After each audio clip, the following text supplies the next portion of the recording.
গেটের দিকে তাকাতেই দেখলাম ইসি, কিন্তু ও এ অফিসে কি করছে? আমার পিছু নিল নাকি? আমার এসব ভাবনার চেত পড়লো কারো ডাকে। অফিসে কিছু নিয়ে একটা শোরগোল লেগেছে। দৌড়ে সেখানে গিয়ে দেখি দুজন স্টাফ নিজেদের মধ্যে কিছু একটা নিয়ে তর্ক করছে, আর সেটা নিয়ে ঝামেলা হলো। যাই হোক, আমার এখন ইসিকে খুঁজতে হবে, জানতে হবে ও এখানে কেন এসেছে। এর মধ্যে ইন্টারভিউ নেওয়া শুরু হয়েছে। যেহেতু ম্যানেজারকে আগে থেকেই ঘুষ দিয়ে ম্যানেজ করা, তাই আমার টিম মেম্বারদের নিয়ে কোনো চিন্তা নেই। আমার মাথায় এখন ইসি। ওত্তেরি, মিস ইশিতা জামান এই কোম্পানিতে জব করতে এসেছে।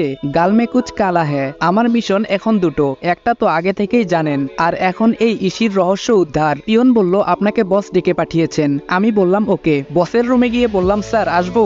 ম্যানেজার বলল ও রাজ, আরে এসো এসো বসো। তোমার যে বন্ধুদের জন্য রিকোয়েস্ট করেছো তাদের চাকরি পাক্কা, যাও মিষ্টি মুখ করাও সবাইকে। আমি বললাম ধন্যবাদ স্যার, আপনাকে অসংখ্য ধন্যবাদ। আপনি ভাবতেও পারছেন না আপনি আমার কত বড় উপকার করেছেন। ম্যানেজার বলল আরে কি বলো, তুমি আবদার করেছো আর আমি রাখবো না?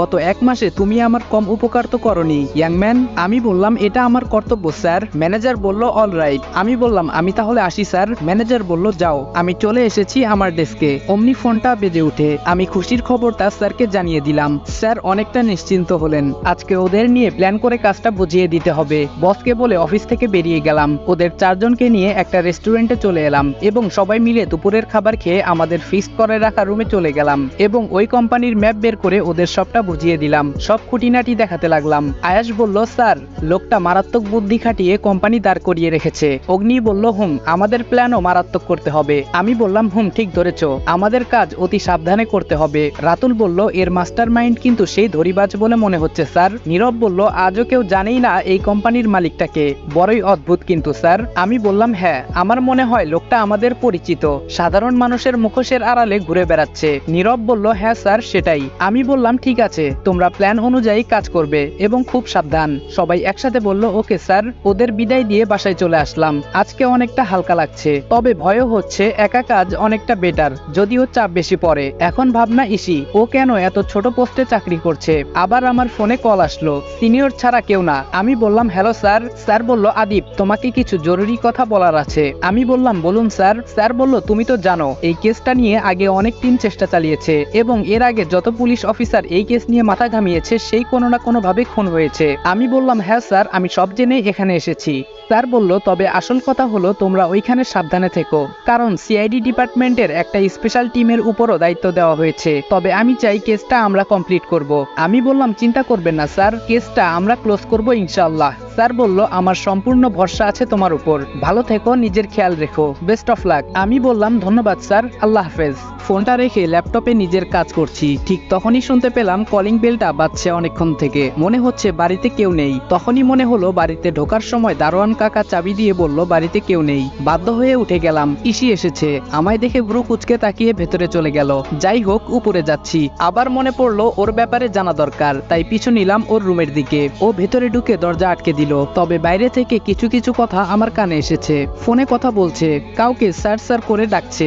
Okay sir, yes sir, don't worry sir, এসব। ও মাই গুডনেস, তার মানে ইসি পুলিশ অফিসার, আর এর জন্যই ওই অফিসে চাকরি নেওয়া। তবে সন্দেহের বশে ভেবে নেওয়া উচিত হবে না, ব্যাপারটা আরো খোলাসা করে জানতে হবে আমায়। মনে হলো ও দরজার দিকে আসছে, তাই কেটে পড়লাম। রুমে বসে আছি, একটা হিসেব কিছুতেই মিলাতে পারছি না। আমার ভাবনাটা আদৌ কি ঠিক? যেই পুলিশ অফিসারদের টিম এই কেসের দায়িত্ব নিয়ে এসেছে, ইসি কি তাদের একজন, নাকি আমার ভাবনাটা ভুল? কিন্তু ভুল হতে যাবে কেন? ইশিতা জামান আমেরিকা, লন্ডন সহ অনেক দেশেই যার বাবার বিজনেস ছড়িয়ে ছিটিয়ে। তার একমাত্র মেয়ে তো উদ্দেশ্য ছাড়া ওই কোম্পানিতে জব করবে না। আর যদি ও সত্যি একজন পুলিশ অফিসার হয়ে থাকে, তাহলে কেন বাড়ির সবাই এটা জানে না? আর ও দেশে আসলো কবে? দূর, কিচ্ছু বুঝতে পারছি না। এখন দুটো দিক একসাথে হ্যান্ডেল করতে হবে। আমার পকেটে থাকা ফোন বেজে উঠলো। ফোনটা রিসিভ করে বললাম হ্যালো। অপর সাইড থেকে বলল হ্যালো স্যার, আমি অগ্নি বলছি। আমি বললাম হ্যাঁ বলো অগ্নি। অগ্নি বলল স্যার আপনি এই মুহূর্তে কারখানায় আসুন। আমি বললাম ওকে, আমি এক্ষুনি আসছি, তোমরা ওইখানেই থেকো। ফোনটা কেটে দিয়ে রিভলভারটা গুজে বাইকের চাবিটা নিয়ে বেরিয়ে যাচ্ছি। পেছন থেকে কেউ একজন ডাকছে মনে হলো। ঘুরে দেখি আরু ডেকেছে। আরু বলল এই যে ভাইয়া, আপনি কি বের হবেন? আমি বললাম হ্যাঁ। আরু বলল, তাহলে প্লিজ ফেরার সময় এই জিনিসগুলো নিয়ে আসবেন, কেমন? এই বলেই একটা কাগজ ধরিয়ে দিল। আমি কাগজটা পকেটে গুজে বেরিয়ে গেছি। খুলেও দেখিনি তাতে কি লেখা আছে। 10 মিনিটের মধ্যে কারখানার সামনে চলে এসেছি, তবে বাইকটা দূরে দাঁড় করানো। আমাকে দেখে রাতুল হাতের ইশারায় বোঝালো ওরা ওইখানে আছে। আমি খুব সাবধানে ওদের কাছে গেলাম। গিয়ে দেখি রাতুল আর অগ্নি দাঁড়িয়ে আছে। আমি বললাম, তোমরা দুজন এখানে কেন এসেছো, আর বাকিরা কোথায়? রাতুল বলল, স্যার আমরা এসেছিলাম জায়গাটায় একটু চোখ বোলাতে। এসে দেখি ওইখানটায় দুজন লোক দাঁড়িয়ে কি যেন বলাবলি করছে, কিন্তু হঠাৎ করে লোক দুটো ভ্যানিশ হয়ে যায়। তারপর থেকে আমরা অনেকক্ষণ থেকে আড়ালে আড়ালে পুরো জায়গাটা তল্লাশি করে দেখলাম, কেউ নেই। অগ্নি বলল, হ্যাঁ স্যার, লোকগুলো গেটের সামনে দিয়ে আসেনি, আর আমরা তল্লাশি করে দেখলাম এখানে কোনো গোপন রাস্তা পাইনি। আমি বললাম, আছে একটা রাস্তা তো আছেই, যেটা আমাদের খালি চোখে ধরা পড়ছে না। এক কাজ করো, জায়গাটা ভালো করে আরেকবার ঘুরে দেখো। ওরা তাই করলো, কিন্তু তেমন সন্দেহজনক কিছুই নেই। তাই ওদের বিদায় দিয়ে আমি বাড়ি ফিরবো। তখনই মনে হলো আরুর দেওয়া কাগজটার কথা। পকেট থেকে কাগজটা হাতে নিয়ে দেখি কিছু চকলেট আর আইসক্রিমের নাম লেখা, যেগুলো আরুর খুব পছন্দের। কাগজটা দেখে মুচকি একটা হাসি দিয়ে দোকান থেকে সবকিছু নিয়ে নিলাম। বাসার দিকে যাব, তখনই দেখি বাড়ির গেট দিয়ে কেউ একজন বেরোচ্ছে। কি ব্যাপার, এখন বাড়ি থেকে কে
বাইরে যাচ্ছে, আর বাড়ির গাড়িও তো নিল না। দেখতে হচ্ছে ব্যাপারটা। তাই আইসক্রিম আর চকলেটগুলো বাড়ির কাজের লোককে দিয়ে বললাম আরুর কাছে পৌঁছে দেওয়ার জন্য। চেয়ে দেখি রহিম কাকা অবাক চোখে আমার দিকে তাকিয়ে আছে। বুঝতে পারছি না আমি কি এলিয়েন।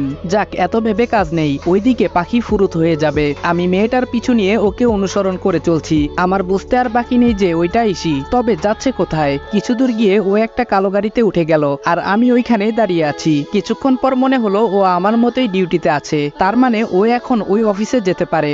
বলেই দৌড়াতে শুরু করলাম। আমি গিয়ে দেখি অফিসের সামনে থেকে একটা গাড়ি চলে গেল, তার মানে আমার সন্দেহ ঠিক। তাই লুকিয়ে লুকিয়ে আমিও ঢুকে গেলাম, কিন্তু ইসিকে কোথাও পেলাম না। কোথায় গেল মেয়েটা? অনেক খুঁজেও কোথাও না পেয়ে বেরিয়ে এসেছি। অবাক কাণ্ড, আমি বাড়িতে ঢুকে দেখি ইসি বসে আছে সবার সাথে। কখন এলো ও বাড়িতে, আর কিভাবে?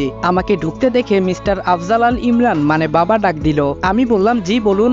বাবা বলল, তোমায় কিছু কথা বলার ছিল। আমি বললাম, হ্যাঁ বলুন।